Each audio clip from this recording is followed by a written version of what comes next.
Hi brothers and sisters, it's me Study with Janda. இன்னைக்கு 12th Maths Chapter 1ல example 1.11 பார்க்கலாம். இந்த video like பண்ணிக்கோங்க, study with ஜண்டாவை subscribe பண்ணிக்கோங்க. இந்த வீடியோவை உங்கள் ஃப்ரெண்ட்ஸ்க்கும் ஷேர் பண்ணுங்கள். சம் பார்க்கலாம். ப்ரூவ் தட் ஒரு மேட்ரிக்ஸ் கொடுத்துருக்காங்க இஸ் ஆர்த்தோகனல்ங்கிற ப்ரூவ் பண்ணி சொல்லுவாங்க. ஃபஸ்ட்டு நம்ம கொடுத்துருக்க மேட்ரிக்ஸை ஏன்னு எடுத்துப்போம். இப்போ ஆர்த்தோகனல்னா என்ன அர்த்தம்னா A transpose is equal to A transpose A is equal to I. ஓகேங்களா? இப்போ ஆர்த்தோகனல் ப்ரூவ் பண்ணுறதுக்கு இதான் நம்ம ப்ரூவ் பண்ணணும். நமக்கு என்ன தேவை? ஏ டிரான்ஸ்போஸ்ங்கிறது தேவை. ஃபஸ்ட்டு நம்ம ஏ கொடுத்துருவாங்க. அப்போ ஏ டிரான்ஸ்போஸ்ங்கிறது கண்டுபிடிக்க போகிறோம். ஏ டிரான்ஸ்போஸ்னால் என்ன ஆகும்? இந்த காலம் ரோவ் ஆகும். இப்போ காசு சைன் தீட்டா அடுத்து minus sine theta cos theta ஆகும். இப்போ இந்த ரெண்டையும் ஃபஸ்ட்டு மல்டிபிள் பண்ணி ஏ டிரான்ஸ்போஸ்ங்கிறது பண்ண என்ன ஆகும்? இப்படி இருக்குமா? இப்போ இந்த காஸ் தீட்டாவையும் சைன் தீட்டா பண்ணால் சைன் தீட்டா காஸ் தீட்டான் ஆகும். அடுத்து இந்த சைன் தீட்டாவையும் காஸ் தீட்டா பண்ணால் மைனஸ் சைன் தீட்டா காஸ் தீட்டான் ஆகும். அடுத்து இந்த சைன் தீட்டாவையும் காஸ் தீட்டா பண்ணால் சைன் தீட்டா காஸ் தீட்டா. அடுத்து இந்த cos theta minus sine theta minus sine theta cos theta ஆகும். அடுத்து இந்த சைன் தீட்டாவையும் இதையும் sine square theta plus cos square theta ஆகுமா?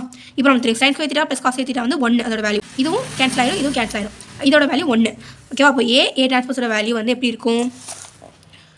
1 0 0 1 இருக்கும். இது வந்து ஐடென்டிட்டி மேட்ரிக்ஸ் நமக்கு தெரியும். அதுக்கப்புறம் நம்ம ஏ டிரான்ஸ்போஸ் ஏங்கிறது கண்டுபிடிக்கணும்.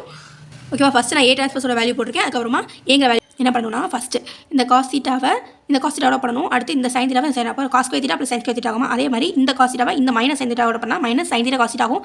அடுத்து என்ன பண்ணணும்? இந்த சைன் தீட்டாவை இந்த காஸ் தீட்டாவை plus sine theta cos theta ஆகிடும். ஓகேவா? அடுத்த இது என்ன ஆகும்னா இந்த இதையும் பண்ணணும். மைனஸ் சைன் தீட்டாவும் ஃபஸ்ட் காஸ் தீட்டாவும் minus sine theta cos theta ஆகும். அடுத்து cos theta sine theta plus. ஓகேவா? போட்டாச்சு. அடுத்து என்ன ஆகும்? மைனஸ் சைன் தீட்டாவும் மைனஸ் சைன் தீட்டாவும் sine square theta plus sine square theta plus cos theta cos square theta ஆகும். ஆனால் நம்ம தான் sine square theta plus cos square theta equal to 1. இது ரெண்டும் கேன்சல் ஆகிடும், இதுவும் கேன்சல் ஆகிடும். இதோட வேல்யூ 1. அப்போது ஏ டிரான்ஸ்போஸ் ஏங்கிறது வேல்யூ 1 0 0 1 வரும். இதுதான் ஐடென்டிட்டி மேட்ரிக்ஸ். நம்மளுக்கு வந்து இது வந்து ஈக்குவேஷன் நம்பர் 2 வச்சுக்கலாம். ஓகேங்களா? இது வந்து ஈக்குவேஷன் நம்பர் 1 வச்சுக்கலாம். 1 2 கம்பேர் பண்ணும்போது என்ன இருக்குது?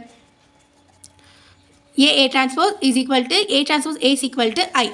இதான் நம்ம ப்ரூவ் பண்ணி சொல்லியிருப்பாங்க. அப்போது ஹென்ஸ் ப்ரூவ். அப்போது ஏங்கிறது ஆர்த்தோகனல். என்ன அர்த்தம்னா கொடுத்துருக்குற மேட்ரிக்ஸ் கொடுத்துருந்தாங்க இல்லையா, இந்த மேட்ரிக்ஸுங்கிறது ஆர்த்தோகனல்ங்கிறது ப்ரூவ் ஆயிடுச்சு. அவ்வளோதான். Like and subscribe.